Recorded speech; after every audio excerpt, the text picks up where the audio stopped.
movie time with John DeSando and his friends online. So everything is gonna be just fine. From the top down to the bottom. He's gonna let you know if you should stay home or if you should go. Might even yell if it's a spectacle. From San Francisco to Long Island. 'Cause nothing's better than a motion video. It's Movie Time is produced and hosted by John DeSando. Listen to broadcast shows Fridays at 4:01 and 8:01 p.m. Read reviews and listen to shows online at WCBE.org. I'm John And DeSando. I'm Wayne Eisenberg Miller. And this is It's Movie Time. All right, you and I have been buddy tripping years and years. To go, 44, yes. Yeah, and we've gone usually with a slew of people. Yep. And so it reminded me a little bit of the movie we're going to be talking about today, A Real Pain. Yes. Set it up. Well, and you know, you're right, and I thought the same thing. And of course, it's two cousins who once were very close as brothers, basically, but their grandmother had died. And so Jesse Eisenberg's character decided to take a trip and invite his cousin along to his grandmother's old homeland of Poland and the small town where she was born. And what this movie, though, it reminded me of all those foreign trips, particularly that we had taken, because I think Eisenberg did, I believe, a great job as director of the movie as well as starring in it. That he, you got that feel. He really captured the feel of traveling on a train, and walking through some of these small towns and looking at some of the statues and various things like that. And ending at a concentration camp. Yes. And their grandmother survived. Yeah. And his cousin, who was mismatched with him, Yeah. played by Kieran Culkin, Exactly. is the movie belongs to him, even though Eisenberg it does the triple threat. But, yeah, and I think Eisenberg, as a director, did a great job Yes. because of really focusing, because as uptight as his character was, and also with a good job and a lovely wife and a little baby that he adored, that seemed like he had his life together, but boy, was that guy wound up tighter than a drum. And whereas his cousin Benji, though, played by Culkin, was just a loose live wire who was both charming and annoying at the same time. And you know, it's so to give you an idea of how deftly Eisenberg does this. Now, you've hinted at it. We have two things going on there. You have family memories. Yes. And Yeah. then you have memories of the Holocaust. Yes. And how the heck do you balance these? He does it. Well, and also the balance between very serious subject matter like the Holocaust, but also the relationship between the two cousins. Which will give you an idea of two of the pains already of real pain. Yeah, but also a lot of humor in this. But you know, we see there were two or three scenes that really stood out for me. One was at the concentration camp when they go into where the ovens were, and you could just see the pain look on everybody's face, but particularly Benji. And what was handled so nicely was the movie is words, which we love. Yes. Yet now when you get to the concentration camp, there are no words. No words and no music, because they definitely had Chopin's piano music. Lots of Chopin, right? Yeah, exactly. Of course, Excellent. Polish. Yes, excellent and very, very good. Two other scenes that stand out though is when, even though that everybody found him so Benji so charming and funny to be around, there were two times that he really went off on people. One was when he was saying, "Here we are riding in a first class in a train," whereas probably family members of ours were on probably the same train, but herded and stuffed in the cattle cars on the way to a death camp. Sure, yeah. And he kind of goes off about that, but also later at I think at the concentration camp that the guide, and once again, I want to say, all the travelers along with Benji and his cousin, excellent acting. And they're all Jewish except for the guide, For the guide, Yeah. yes. played by Will Sharp. Who did a superb job, and Benji goes off on him when he was kind of like, probably, I'd be like that tour guide, load of information, but not really digging that deep in Right. the factoids as far as the emotion Yeah. behind them. And Benji goes off on him about that. And what is so interesting about the complexity of this movie is that you would think that Benji is off the wall, and some people even think he's bipolar.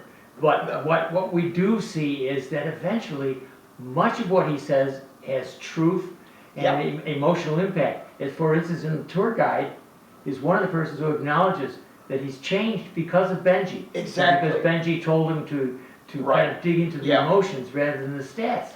And talking about the rest of the supporting cast, who, like I said, I thought was superb.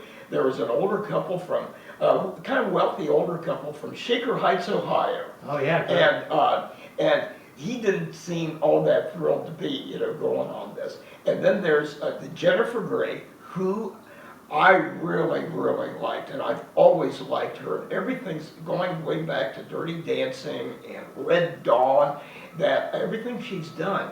And that there's a certain element of truth and honesty about her and her character. The most intriguing one that I found was the guy from who had survived the Holocaust in Rwanda, Africa, and had converted to Yeah, he Judaism. played a very cool part. Very good, yeah.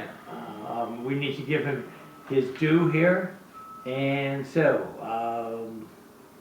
let me try to find his name here. Oh, yes, Kurt Igluan. Yeah, something like that. Yeah, he plays Elegy, Yeah, and you were quite right. Now, I'll tell you one scene for me, only upon reflection, yeah. was actually the first scene. Yes. In the airport. And here's what I found so interesting about that. You've got uptight, not on time, Benji.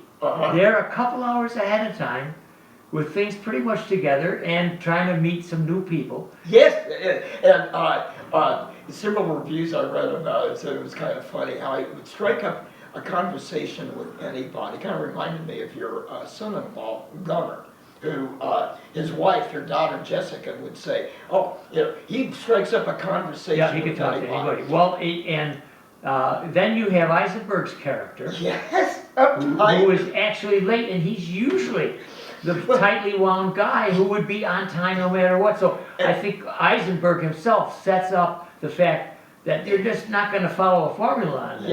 Yeah. And not everybody, as we know in family, not everybody's one-dimensional. Well, and I could really identify with Eisenberg's character because I'm the one. I got to get to the airport. Come, let's, and the number of times we've traveled, you see me do that. And of course, his character is as he's driving to the airport, frantically calling to remind and leaving messages and not getting through to actually talk with Benji. That Benji knows that he's calling him, and he just kind of lets it go rather than to tell him he's already at the airport. But that character, his name is played by, or Eisenberg's character is David Kaplan. Yeah. And that would be me. Now, especially if I was traveling with somebody who is notoriously late and notoriously unreliable. Yeah.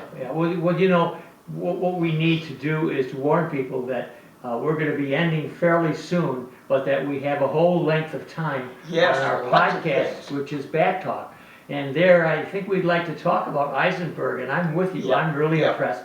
And maybe some buddy films that we remember. Yes, some buddy films. But right now, I'd like to query you about, and this may be an unfair question, but the ending, the final shot. Yes. Talk to me about it. Yep. Well, we don't want to give too much away. Well, this is merely interpretation. Yes. Well, and the very last shot is Benji, who had been invited to go to dinner at David's cousin's house, Yeah. and everything, but he decides to go back to the airport. He loves hanging out.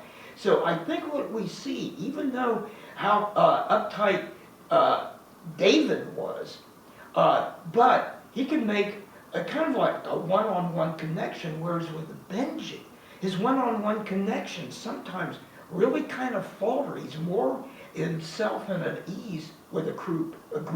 Yeah, and at the airport, you can interpret it, and I think you're right. You can Yeah. interpret it in a couple of ways. One of the ways it's a fairly lengthy shot just of him. Yes, It's a yes, tight shot Yeah. just of him. And as I'm thinking about it, we're not sure yes. what's going to happen to him, and therefore it's ambiguous. And that's why I think that Culkin was such a great actor, because you see a little bit of doubt, a little bit of sadness in his face and his facial expression, that very tight last shot of the movie. And as much as we go on about Eisenberg and his directing, and I think his acting was very good in this, and like you said at the very beginning, that this was really Benji's movie. Well, we got Eisenberg is going to join the ranks of people like Sofia Coppola. Yes, yes. And maybe to Yeah. a lesser extent Ben Affleck. But some of these young directors, Yeah. I think he's joining the pantheon. Yeah. Of, That, and he knows how to make, because I went and kind of read up it also, I didn't see the whole movie, but parts of it. His first directorial movie a Yeah. couple of years ago, and we'll talk more about that. yeah, that's a kind of a lengthy. All right, Wayne Miller, Okay. we have A Real Pain, a movie that I consider to be a contender for Best Movie of the Year. Well, and also possible for a lot of both acting nominations as well as directing, yeah. as well as soundtrack, Yeah, editing, you name Yeah. it. I thought it was And- really, really good. and don't expect it to be maybe as clear as Rain Man Yes, about the central character. Dustin Hoffman's character is pretty clearly bipolar. yeah, But this one, you're not going to find it as certain as some of my friends even have thought. I think he's a mixture. He's just an out there character yeah, who yeah. you can't help but like. Yeah, that's right, and I would recommend this movie. It's only an hour and a half long, and it really to me, it really flies by. And sometimes some of these more melodramatic, schmaltzy movies can really kind of drag. But this one I would recommend people seeing if they want a good, especially around the holidays, kind of a good family flick. Movie time with John DeSando and his friends online. So everything is gonna be just fine. From the top down to the bottom. He's gonna let you know if you should stay home or if you should go. Might even yell if it's a spectacle. From San Francisco to Long Island.